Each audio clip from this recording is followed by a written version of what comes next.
Assalamualaikum warahmatullahi wabarakatuh. Apa kabar sahabat Toko Mandiri Indonesia? Ketemu lagi dengan saya Hanafi.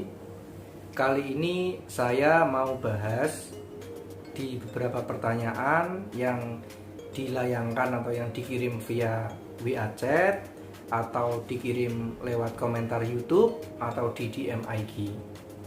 Pertanyaannya sangat banyak, namun saya mau bahas jadi satu video itu di satu pembahasan atau satu materi. Jadi yang pertama, yang kedua, bagi kawan-kawan yang baru hadir, ini adalah channel Toko Mandiri Indonesia, channel tentang sharing minimarket lokal atau minimarket mandiri. Kita tim Toko Mandiri Indonesia tidak merasa paling bisa atau paling tahu tentang manajemen toko retail. Tetapi kami akan berusaha sekuat tenaga memberikan edukasi terkait toko minimarket mandiri kepada sahabat-sahabat pemula atau kepada Bapak Ibu yang sudah punya toko eksis. Yang ketiga, jika Bapak Ibu, Mas-mas dan sahabat Toko Mandiri Indonesia yang lain ada ide, ada masukan atau ada saran untuk perkembangan Toko Mandiri Indonesia, silahkan info saja ke kami, atau bisa chat, bisa telepon, bisa WA ke kami supaya nanti kami bisa sampaikan, bisa kami referensikan, bisa kami tambahkan ke konten YouTube kami, begitu. Yang kami mau bagikan yang jelas adalah yang sudah pernah kami lakukan atau yang sudah pernah kami buat tokonya. Jadi kami akan banyak bicara tentang, yang pertama adalah pengalaman yang sudah pernah kami lakukan, yang kedua adalah tentang data yang sudah pernah kami capai, gitu. Jadi pencapaian toko minimarket mandiri. Pada video kali ini saya mau membahas tentang kapan waktu yang tepat untuk buka cabang. Ini ada pertanyaan yang bagus dan menarik. Mestinya ini Bapak Ibu ini sudah eksis ini di minimarket mandiri ini sudah eksis. Makanya nanya kapan atau waktu yang tepat untuk buka cabang. Pertanyaannya kalau nggak salah, kapan waktunya buka cabang? Kalau saya nunggu uang saya kumpul mestinya lama, tapi kalau nunggu KPR atau hutang di bank itu bagaimana? Begini, ini mau saya sampaikan juga. Saya pribadi juga pernah mengalami seperti ini. Kapan sih waktu yang tepat untuk buka cabang? Yang pertama, kapan waktunya? Yang pertama adalah ketika sistem kita sudah siap, ketika manajemen kita sudah siap, baik manajemen IT atau manajemen SDM, sumber daya manusianya, atau manajemen karyawannya. Dua hal ini kalau sudah siap, berarti kawan-kawan sudah 50% siap, ya. Jadi siap secara mental, siap secara data, gitu. Kenapa itu penting? Karena jika Bapak Ibu buka cabang tapi sistemnya belum siap, sistemnya masih amburadul, stok atau computerized-nya belum bisa jalan, itu nanti akan membuat Bapak Ibu semakin capek, sehingga demotivasi. Aduh, aku kok capek banget ya, gitu. Biasanya kayak gitu. Tapi kalau manajemen program atau manajemen sistemnya sudah siap, itu mestinya akan lebih enak kalau mau buka cabang lagi. Lalu pertanyaannya, manajemen yang siap itu seperti apa sih? Kan gitu. Manajemen yang siap itu seperti stok itu sudah masuk di komputer. Stok sudah ada stock of name. Stock of name itu pengecekan antara fisik dan data di komputer. Yang ketiga, sudah ada tutupan shift atau tutupan harian atau serah terima shift. Artinya serah terima antar karyawan sudah jalan. Jadi tidak semua serah terima dengan pemilik. Kalau serah terima semua dengan pemilik, Berarti pemilik ini bukan pengawas tapi pelaksana, sama-sama kayak karyawan, bedanya dia yang punya aset begitu. Maka serah terima shift ini harus sudah siap. Jadi nanti pemilik memang sebagai pengawas, fungsinya adalah sebagai pengawas. Selain itu berarti bisa berpikir tentang pengembangan toko. Bagaimana toko ini ke depannya? Apa sih yang akan kita kembangkan untuk toko kita? Kompetitor kita seperti apa? Pasar kita seperti apa? Mikirnya sudah harus pengembangan seperti itu. Tidak lagi mikir nata barang, terus melayani konsumen, kebersihan, itu biarkan dikerjakan dengan tim kita.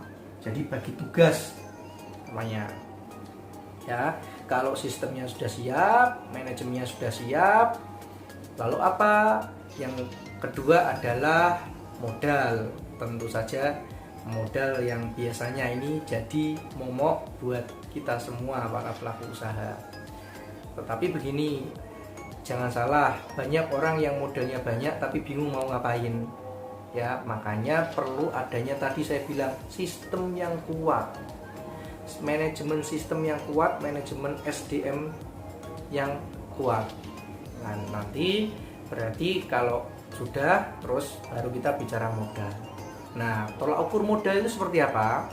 Jadi ini hitung-hitungan ini RAB toko. Misalkan RAB toko ini ketemunya 300 juta untuk buka toko, ya. 300 juta itu yang kan ada 3 ini. Kalau kita mau buka toko, yang pertama itu di biaya sipil, yang kedua di biaya aset atau peralatan minimarket, yang ketiga adalah di dagangan. 3 ini, ya. Jadi prinsipnya begini ya. Jadi terkait modal ini, setiap orang mempunyai prinsip yang berbeda-beda, mempunyai cara pandang yang berbeda-beda. Jika memang Bapak Ibu atau sahabat Toko Mandiri Indonesia mempunyai pandangan atau berprinsip bahwa tidak mau hutang bank untuk usaha atau buka usaha, ya itu baik, monggo. Kalau memang menurut Bapak Ibu mau hutang bank untuk buka usaha, ya itu baik juga. Tetapi kalau sharing saya ini begini, jadi dari 3 poin tadi, dari dari sipil, aset dan dagangan, 3 ini sebaiknya yang modal sendiri adalah di sipil dan aset. Sipil dan aset ini di modal sendiri. Yang ketiga yang dagangan ini bisa menggunakan modal pinjaman bank. Kenapa? Karena tetap kita punya pandangan bahwa setiap bisnis memungkinkan, atau meskipun kecil sekali, memungkinkan untuk gagal. Jika gagal, mestinya Bapak Ibu atau kawan-kawan tidak bisa memberikan setoran kepada bank, namun masih ada dagangan. Nah, kalau dagangan ini kan kebutuhan wajib, kita bisa jual langsung, jual sesuai harga pokok kepada pelanggan, itu juga bisa lebih cepat. Tapi kalau aset dan sipil itu susah. Maka kita untuk penentuan modal adalah, kalau saya menggunakan prinsip itu.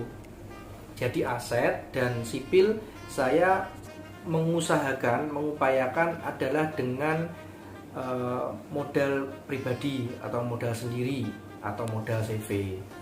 Tetapi untuk dagangan ini memang biasanya kita menggunakan sistem pinjam bank gitu. Terus juga satu lagi begini ya, kalau di toko ini memang kita agak susah untuk menghindari piutang.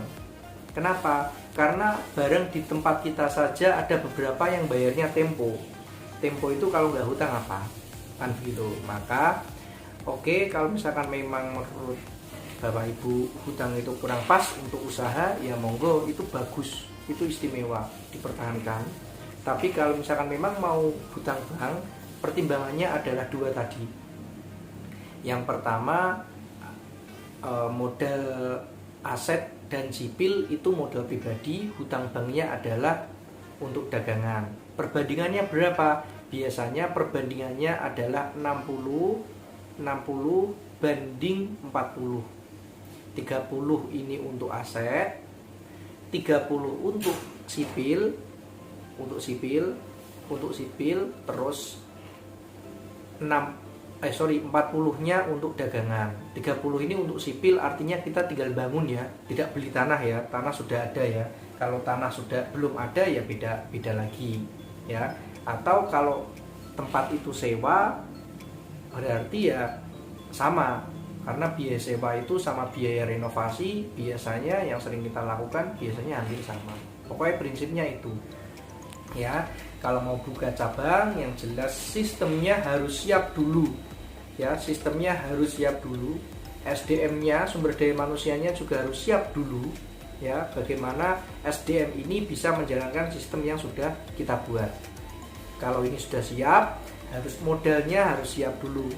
Nah, modalnya kalau saran saya adalah sipil dan aset itu menggunakan modal pribadi atau modal dari keuntungan toko lama atau toko yang sudah ada. Intinya tidak pinjaman lah ya, kita tidak ada kewajiban untuk ngangsur, tetapi untuk dagangan kita bisa ngangsur.